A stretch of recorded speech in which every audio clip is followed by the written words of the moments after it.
नमस्कार, मैं सचिन कुमार आपका अपने YouTube चैनल इंग्लिश एक्सपर्ट में हार्दिक स्वागत करता हूं। तो प्यारे दोस्तों, आज मैं इंग्लिश की बहुत अच्छी स्टोरी लेके आया हूं, जिसको पढ़ के समझ के आप अपने इंग्लिश को इम्प्रूव कर सकते हैं। और इसी तरह डेली स्टोरी को देखते रहिएगा और समझते रहिएगा, और आप धीरे धीरे देखेंगे कि आपकी इंग्लिश इम्प्रूव होने लगेगी। तो डेली स्टोरी को देखते रहिएगा। और चलिए स्टोरी को शुरू करते हैं। स्टोरी का टाइटल है the rice grains. The rice में तो होता है चावल, ग्रेन्स में होता है दाने, यानी चावल के दाने, rice grains. Once there was a very generous king. Once means एक बार, देयर यहाँ सब्जेक्ट है, इसका अर्थ नहीं होगा।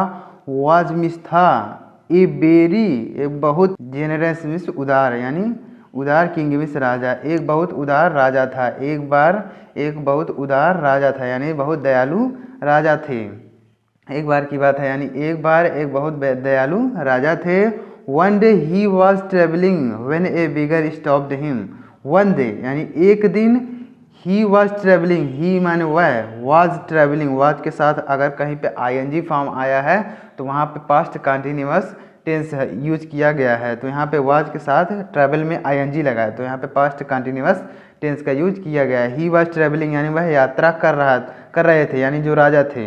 व्हेन यानी तभी, ए बेगर यानी एक भिखारी ने, स्टॉप्ड मिस रोका, हिम मिस उनको, तभी एक भिखारी ने उनको रोक लिया, यानी जब वह यात्रा कर रहे थे तभी एक भिखारी ने उनको रोक लिया। The beggar said, the beggar यानी भिखारी ने, सेड मीन्स कहा, भिखारी ने कहा, sir I survive on arms given by people. Sir यानी श्रीमान, आई सर्वाइव यानी मैं जीवित हूँ, आई सर्वाइव यानी मैं जीता हूँ, जीवित हूँ। सर्वाइव मीन्स होता है जीवित हूँ, यानी मैं जीवित हूँ। ऑन यानी पर, आर्म्स मीन्स होता है यानी भीख पर, यानी भीख होता है दक्षिणा, यानी भीख पर। गिवन यानी दिया जाता है, बाय द पीपुल यानी लोगों के द्वारा, यानी लोगों के द्वारा जो भीख दिया जाता है मैं उसी पर जीवित हूँ। वह जो है भिखारी राजा से कह रहा है कि जो लोग भीख देते हैं मैं उसी पर जीवित हूँ। I live a hard life, I live यानी मैं जीता हूँ, आई लिव मैं जीता हूँ, ए हार्ड लाइफ यानी एक कठिन जीवन जीता हूँ, यानी मैं एक कठिन जीवन जीता हूँ। हार्ड लाइफ यानी कठिन जीवन, मैं एक कठिन जीवन जीता हूँ। द किंग सेड यानी राजा ने कहा, यानी जब भिखारी ने उसको यह सारी बातें बताई राजा को, तो राजा क्या कह रहा है अब देखिएगा। Don't you have anything good to tell me.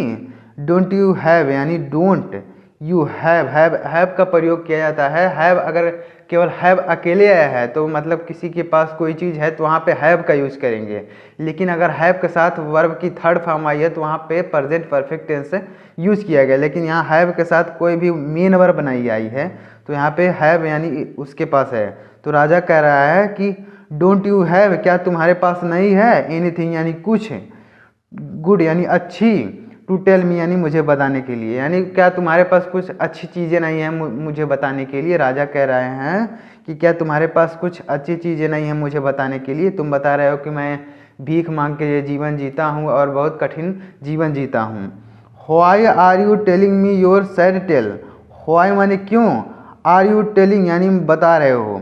Are के साथ देखिए यहाँ पे टेल में आईएनजी लगा है, तो यहाँ पे प्रेजेंट कंटिन्यूअस टेंस का यूज किया गया है। आर के साथ टेल में आईएनजी लगा है, तो व्हाई आर यू टेलिंग यानी क्यों बता रहे हो। व्हाई आर यू टेलिंग क्यों बता रहे हो। मी मीन्स मुझे, योर अपनी, सैड टेल यानी अपनी दुख भरी कहानी तुम मुझे क्यों बता रहे हो। राजा कह रहे हैं कि तुम कुछ अच्छा नहीं बता सकते और तुम मुझे अपनी दुख भरी कहानी क्यों बता रहे हो। Then the king stretched out his hand and said, then यानी तब, द किंग यानी राजा ने, तब राजा ने स्ट्रेच्ड आउट यानी आगे बढ़ाया, हिज हैंड यानी अपने हाथों को, तब राजा ने अपने हाथों को आगे बढ़ाया, एंड सेड और कहा, राजा ने तब अपने हाथों को आगे बढ़ाया और कहा, give me something from your bowl. Give मिस दो, मी मिस मुझे, समथिंग यानी कुछ, फ्रॉम योर बाउल यानी अपने कटोरे से, अपने कटोरे में से मुझे कुछ दो। राजा जो है भिखारी से ही मांग रहे हैं, यानी राजा को तो भिखारी को देना चाहिए, लेकिन राजा जो है भिखारी से मांग रहे हैं। कह रहे हैं अपना हाथ आगे बढ़ाते हुए कह रहे हैं कि गिव मी समथिंग यानी मुझे कुछ दो, फ्रॉम योर बाउल यानी अपने कटोरे में से, अपने कटोरे में से कुछ मुझे दो। The surprised beggar carefully picked 5 grains of the rice from his bowl. The surprised beggar यानी हैरान भिखारी ने, यानी जब राजा जो है उससे मांगने लगे कि मुझे कुछ दो, तो भिखारी जो हैरान हो गया, यानी हैरान भिखारी। केयरफुली पिक्ड यानी सावधानी से, केयरफुली यानी सावधानी से, पिक्ड मीन्स उठाया। पिक का सेकंड फॉर्म होता है पिक्ड, तो यहाँ पे पास्ट इंडेफिनिट टेंस का यूज किया गया।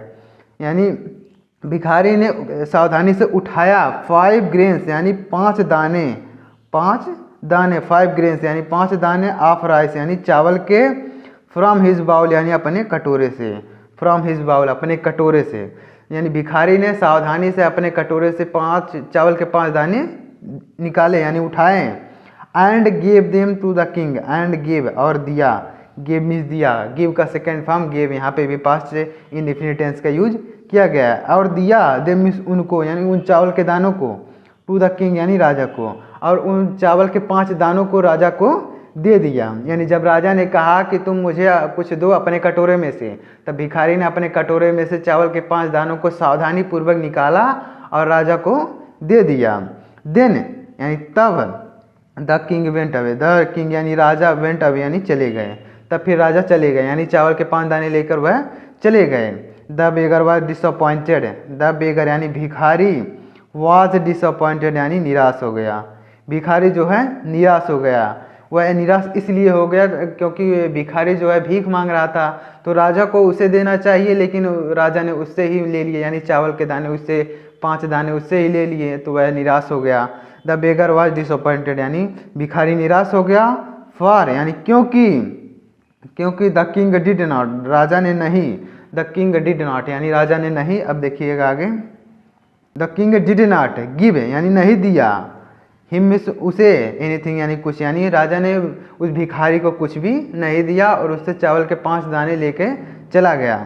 But he was in for a surprise, लेकिन ही माने वह, वॉज मीन्स था, इन फॉर ए सरप्राइज यानी वह आश्चर्य में था, लेकिन वह आश्चर्य में था कि राजा ने मुझसे क्यों 5 दाने चावल के मांगे, यानी चावल के मुझसे दाने क्यों मांगे, राजा जो है क्यों मांगे, वह भिखारी आश्चर्य में था। But he was for a आश्चर्य यानी वह आश्चर्य में था। फॉर क्योंकि ही फाउंड यानी उसने पाया, फॉर ही फाउंड यानी उसने पाया 5 गोल्ड पीसेज, 5 सोने के टुकड़े, 5 गोल्ड पीसेज यानी 5 सोने के टुकड़े।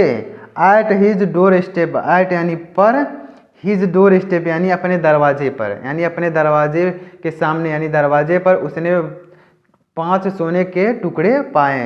यानी वह हैरान हो गया जब उसने 5 टुकड़े जो है सोने के पाए। ही क्राइड यानी वह रोया, यानी वह रोते हुए कहा, these 5 pieces are for the 5 grains, these 5 pieces यानी ये 5 टुकड़े, यानी यह सोने के 5 टुकड़े, आर मीन्स हैं, फॉर यानी के लिए, 5 grains यानी चावल के दाने के लिए। यानी वह भिखारी कह रहा है कि दीज 5 पीसेस आर यानी यह 5 टुकड़े, आर मीन्स हैं, फॉर 5 grains यानी 5 दाने के लिए। आई गिव द किंग जो मैंने राजा को दिया था वही चावल के दाने के लिए 5 टुकड़े जो हैं सोने के टुकड़े हैं मेरे लिए हैं। If only I would have given him any whole bowl of the rice, if यानी यदि, ओनली यानी केवल, आई वुड हैव गिवन यानी मैंने दिया, हिम मीन्स उनको, यानी मैंने उनको दिया, यदि मैंने उनको दिया होता, वुड हैव यानी मैंने दिया होता, माई होल बाउल यानी मेरा पूरा कटोरा, ऑफ राइस यानी चावल का, यदि मैं पूरे चावल से भरा हुआ कटोरा राजा को दिया होता, आई वुड हैव तो मुझे मिलता, आई वुड हैव यानी मुझे मिलता, गॉट मीन्स मिलता, मेनी गोल्ड पीसेज यानी बहुत सारे सोने के टुकड़े मिलते, यानी मेनी माने बहुत, तो गोल्ड पीसेस यानी सोने के टुकड़े मिलते। यदि मैं राजा को पूरा चावल से भरा हुआ जो है कटोरा दे देता तो मुझे बहुत सारे सोने के टुकड़े मिलते हैं, लेकिन उसने केवल चावल के 5 दाने जो है राजा को दिए, इसलिए उसे 5 सोने के टुकड़े मिले। तो इस कहानी से हमें क्या सीख मिलती है कि मोरल क्या है, ऑलवेज बी जेनरस, ऑलवेज यानी हमेशा, बी मीन्स हो, जेनरस मीन्स दयालु यानी उदार हों, हमेशा उदार हों, दूसरे के प्रति उदारता रखें, यानी हमेशा दयालु रहें और दूसरों के प्रति उदार रहें, यानी किसी से भी घृणा या फिर ईर्ष्या न रखें। तो उम्मीद करता हूँ कि स्टोरी आपको पसंद आई होगी। अगर स्टोरी पसंद आई हो, समझाने का तरीका, वर्ड के फॉर्म, टेंस, प्रोनाउंसिएशन, वोकैब्स अगर आपको समझ में आए तो प्लीज़ वीडियो को लाइक करेंगे और चैनल पर नए हो तो सब्सक्राइब करके बेल आइकन को ज़रूर प्रेस कर लेंगे। मिलते हैं नेक्स्ट वीडियो में, तब तक के लिए जय हिंद, वंदे मातरम।